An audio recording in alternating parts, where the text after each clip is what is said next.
कल के अभ्यास प्रश्न का जवाब है आईपीएल की फरवरी 2021 में खिलाड़ियों की हुई खरीद में सबसे महंगे खिलाड़ी क्रिस मॉरिस थे। क्रिस मॉरिस दक्षिण अफ्रीकाई एक खिलाड़ी हैं। नमस्कार दोस्तों, dream of selection with Digvijay Singh में स्वागत है आपका। डेली 30 महत्वपूर्ण प्रीवियस ईयर क्वेश्चन की सीरीज का ये 12वां वीडियो है। इसके पहले के वीडियो को आप जाके प्ले लिस्ट में देख सकते हैं। 30 में से आपने कितने सही प्रश्नों का जवाब दिया कमेंट बॉक्स में ज़रूर लिखिएगा, और हाँ, अंत में अभ्यास प्रश्न का जवाब भी आप ज़रूर दीजिएगा। चलिए स्टार्ट करते हैं। दिल्ली के किस सुल्तान ने यह घोषणा किया था कि राजा का कोई सगा संबंधी नहीं होता है?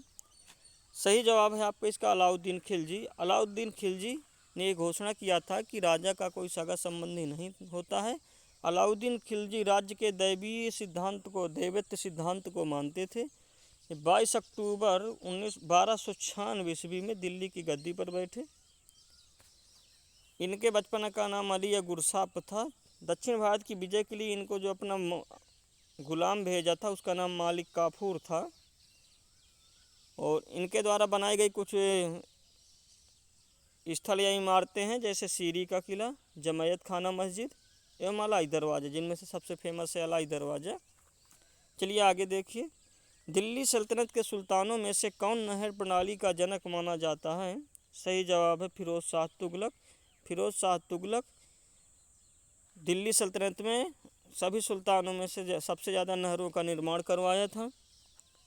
ये तुगलक वंश के राजा थे। इन्होंने जौनपुर शहर की भी स्थापना किया था।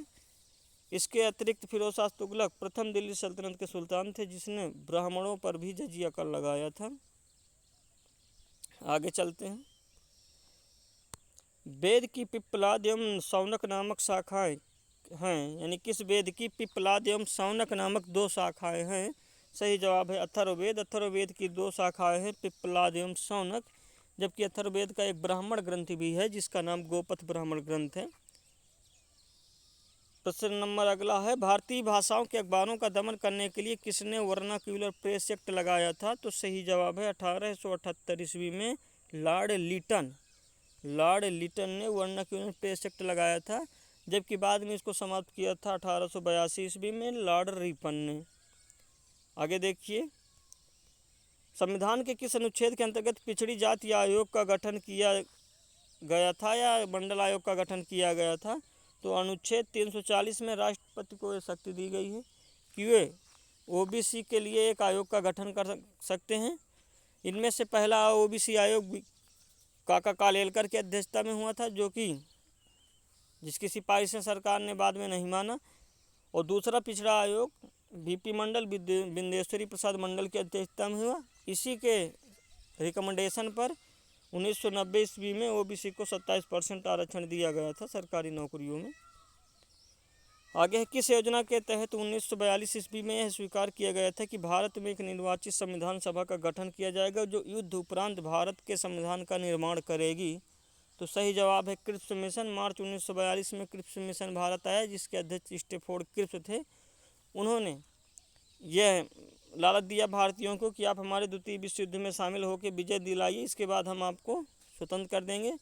इसको मुस्लिम लीग एवं कांग्रेस दोनों ने मानने से इनकार कर दिया। उत्तराखंड का प्रसिद्ध हिंदू तीर्थ मंदिर बद्रीनाथ किस नदी के किनारे है? तो सही जवाब है बद्रीनाथ अलकनंदा नदी के किनारे है, जबकि केदारनाथ मंदाकिनी नदी के किनारे हैं। कृष्णा डेल्टा से गोदावरी डेल्टा तक के मैदान को किस नाम से जाना जाता है? भारत का यह नक्शा देखते हैं कि भारत के 9 राज्य समुद्री तट रेखा से लगते हैं। इनमें से कुछ तट के नाम है, जैसे गुजरात से गोवा तक के क्षेत्र को कोंकण तट, गोवा से कर्नाटक तक के क्षेत्र को केनरा तट, कर्नाटक से कन्याकुमारी तक के क्षेत्र को मालाबार, कन्याकुमारी से कृष्णा तक के क्षेत्र को कोरोमंडल, कृष्णा से गोदावरी तक को गोलकुंडा और गोदावरी से आगे उत्तरी सरकार तट। तो ध्यान रखिए कि कृष्णा नदी से गोदावरी डेल्टा तक के क्षेत्र को कहते हैं गोलकुंडा तट। अगला प्रश्न है, सर्वप्रथम किसने बायोडाइवर्सिटी शब्द का प्रयोग किया था? तो 1985 ईस्वी में WG रोजन ने बायोडाइवर्सिटी शब्द का प्रयोग किया था, जिसका अर्थ होता है हिंदी में जैव विविधता। विश्व पर्यावरण दिवस कब मनाया जाता है? तो 5 जून को विश्व पर्यावरण दिवस मनाया जाता है। पहली बार विश्व पर्यावरण दिवस 5 जून 1974 ईस्वी को बनाया गया था।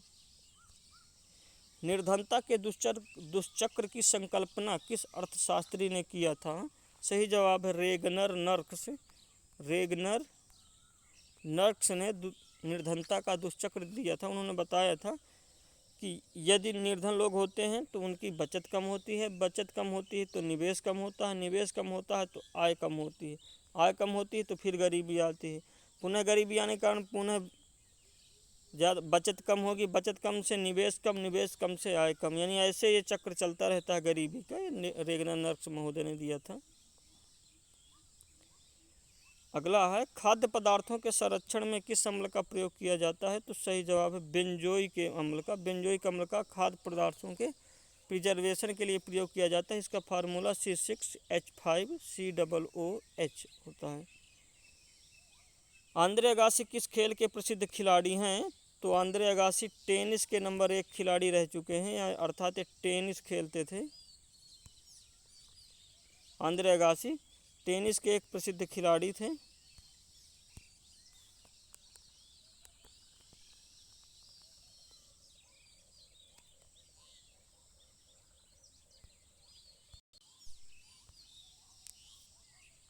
इन्हें डेनिस द मिनोस के उपनाम से भी जाना जाता है।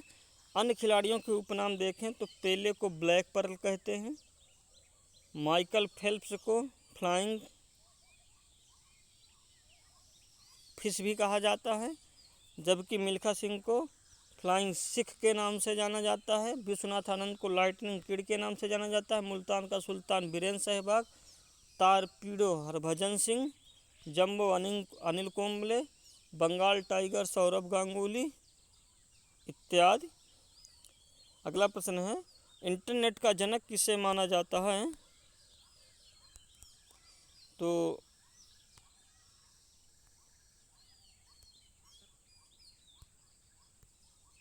सही जवाब है विंटन जी सर्फ को इंटरनेट का जनक माना जाता है। अगला प्रश्न है तीसरी पीढ़ी के कंप्यूटरों का काल क्या था? तो 1964 से लेकर के 1971 तक के समय को कंप्यूटर की तीसरी पीढ़ी कहा जाता है, जबकि कंप्यूटर की चौथी पीढ़ी 1971 ईस्वी से लेकर 1985 ईस्वी तक थी। PGDCA का फुल फॉर्म क्या होता है? तो PGDCA कंप्यूटर का एक कोर्स है, इसका फुल फॉर्म होता है पोस्ट ग्रेजुएशन इन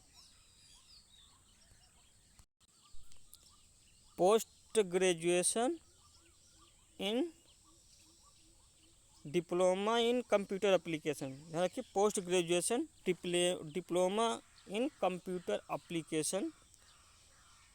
अगला है एक व्यक्ति के शासन को क्या कहा जाता है? तो मोनार्की कहा जाता है, जबकि अधिकारियों के शासन को ब्यूरोक्रेसी कहा जाता है तथा जनता के शासन को डेमोक्रेसी कहा जाता है।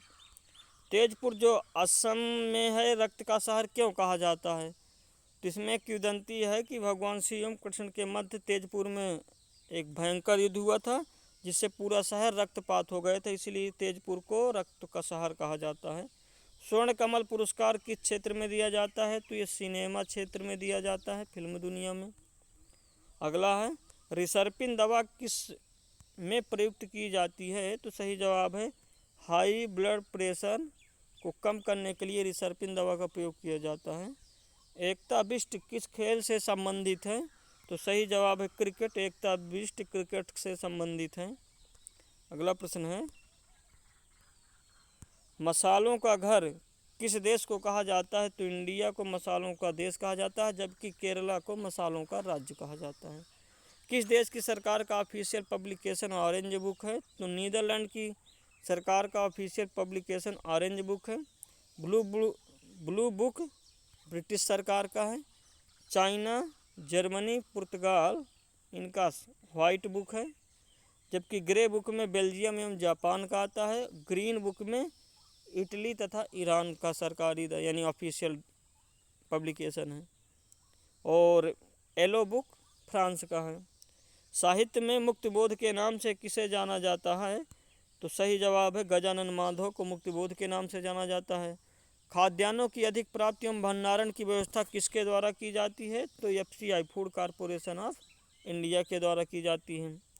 किस राज्य को सीमेंट का बोरा राज्य के नाम से भी जाना जाता है? तो छत्तीसगढ़ राज्य को। धान का कटोरा भी इसे कहा जाता है और बोरा सीमेंट का बोरा राज्य भी कहा जाता है। भारतीय बीमा विनियामक एवं विकास प्राधिकरण इरडा के वर्तमान में प्रमुख कौन हैं? तो सुभाष चंद्र खूंटिया हैं।